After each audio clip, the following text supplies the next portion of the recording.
दोस्तों, अगर आप उत्तर प्रदेश सिपाही दरोगा या किसी अन्य एक दिवसीय परीक्षा की तैयारी कर रहे हैं तो मेरे साथ जुड़ करके सामान्य हिंदी के प्रश्नों को हल करके परीक्षा में अधिकतम अंक प्राप्त कर सकते हैं। आज हमने टॉपिक लिया है संज्ञा। तो संज्ञा के भेद से संबंधित प्रश्नों का सीरीज लिया गया है। तो आइए प्रश्नों को हल करते हैं।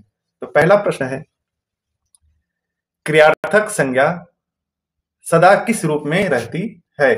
तो ऑप्शन ये है बहुवचन पुल्लिंग, एक वचन पुल्लिंग, ऑप्शन सी एक वचन स्त्रीलिंग, ऑप्शन डी बहुवचन स्त्रीलिंग। तो क्रियार्थक संज्ञा हमेशा एक वचन पुल्लिंग में होता है। यहाँ व्याख्या भी दिया है, जब क्रिया संज्ञा की तरह व्यवहार में आती हो तो ऐसी क्रिया को क्रियार्थक संज्ञा कहते हैं और यह सदैव एक वचन पुल्लिंग में रहती है। टहलना स्वास्थ्य के लिए लाभदायक क्या है? तो जैसे टहलना यहाँ क्रियार्थक संज्ञा है।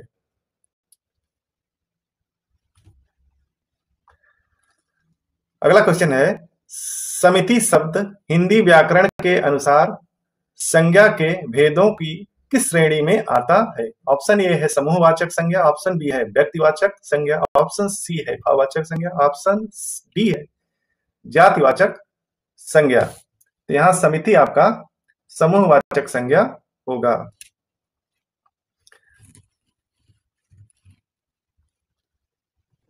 अगला क्वेश्चन है, निम्नलिखित वाक्य में संज्ञा पदबंध है। संज्ञा पदबंध है, संज्ञा पदबंध के संबंध में सवाल कर रहा है। तो ऑप्शन यहाँ घर के आंगन में लगे पेड़ सूख गए, ये वाक्य दिया है, इसमें से हमको संज्ञा पदबंध छांटना है। तो ऑप्शन दिए गए हैं, ऑप्शन ए घर के, ऑप्शन बी पेड़ सूख गए, ऑप्शन सी घर के आंगन में और ऑप्शन डी घर के आंगन में लगे पेड़। तो यहाँ ऑप्शन डी आपका सही होगा। तो संज्ञा पद उसे कहें जब पदों के समूह को जब संज्ञा के अर्थ में प्रयोग किया जाए तो उसे संज्ञा पदबंध कहते हैं। यहाँ संज्ञा का काम करने वाला पद समूह संज्ञा पदबंध कहलाता है। आप ऐसे भी कह सकते हैं, यहाँ उदाहरण भी दिया है, भारत के प्रधानमंत्री रात को पहरा देने वाला, ये संज्ञा पदबंध है। फिर अगला प्रश्न है, पुरस्कार पाने वाले में कुछ हमारे विद्यालय के छात्र हैं, तो रेखांकित पदबंध है। तो ऑप्शन ए है संज्ञा, ऑप्शन बी है विशेषण, ऑप्शन सी है क्रिया, ऑप्शन डी है क्रिया विशेषण। तो संज्ञा पदबंध पूछ रहा है तो ऑप्शन बी, ऑप्शन ए सही होगा। ये संज्ञा पाने वाले कुछ मतलब छात्र, कुछ विशेष छात्र हैं जो पुरस्कार पाने वाले हैं, तो उसे संज्ञा पदबंध की संज्ञा दिया गया है। अगला सवाल है, निम्नलिखित वाक्यों में रेखांकित किए हुए भाग में कौन सा पदबंध है? यहाँ देश भर के दलित अब बेरोजगार नहीं रहेंगे, तो रेखांकित पद है देश भर के दलित। ऑप्शन ए है क्रिया विशेषण और ऑप्शन बी है संज्ञा और ऑप्शन सी है सर्वनाम और ऑप्शन डी है क्रिया। तो यहाँ ऑप्शन बी, यहाँ ऑप्शन बी, तो संज्ञा पदबंध है देश भर के दलित। यहाँ व्याख्या भी दिया हुआ है, आप देख सकते हैं कि वाक्य में देश भर के दलित संज्ञा पदबंध है। अगला सवाल है, निम्नलिखित वाक्य में रेखांकित किए हुए वाक्य कौन सा पदबंध है? तो ऑप्शन ए है क्रिया विशेषण, ऑप्शन बी है संज्ञा और ऑप्शन सी है सर्वनाम और ऑप्शन डी है क्रिया। पड़ोस में रहने वाला शक्ति, तो ये पद समूह जो है संज्ञा पदबंध कहा जाएगा। तो यहाँ पहला ऑप्शन है क्रिया विशेषण, ऑप्शन बी है संज्ञा और ऑप्शन सी है सर्वनाम और ऑप्शन डी है क्रिया। तो यहाँ ऑप्शन बी संज्ञा सही होगा। यहाँ दिया भी व्याख्या, आप देख सकते हैं कि जहां एक से अधिक पद मिलकर संज्ञा का काम करें उसे संज्ञा पदबंध कहते हैं। अगला सवाल है, निम्नलिखित वाक्य में से संज्ञा पदबंध क्या है? सभी प्रश्नों के उत्तर देने वाले बच्चों को मिलेगा। ये आपका वाक्य दिया गया है, ये वाक्य दिया गया है, सभी प्रश्नों के उत्तर देने वाले बच्चों को मिलेगा। तो ऑप्शन ए है पुरस्कार मिलेगा, और ऑप्शन बी सभी प्रश्नों के उत्तर देने वाले बच्चों, और ऑप्शन सी है सभी प्रश्नों के उत्तर, और ऑप्शन डी है बच्चों को। तो यहाँ कई पद समूहों को संज्ञा के अर्थ में तो वाले समूह को क्या कहेंगे? संज्ञा पदबंध कहेंगे। ऑप्शन बी सही होगा।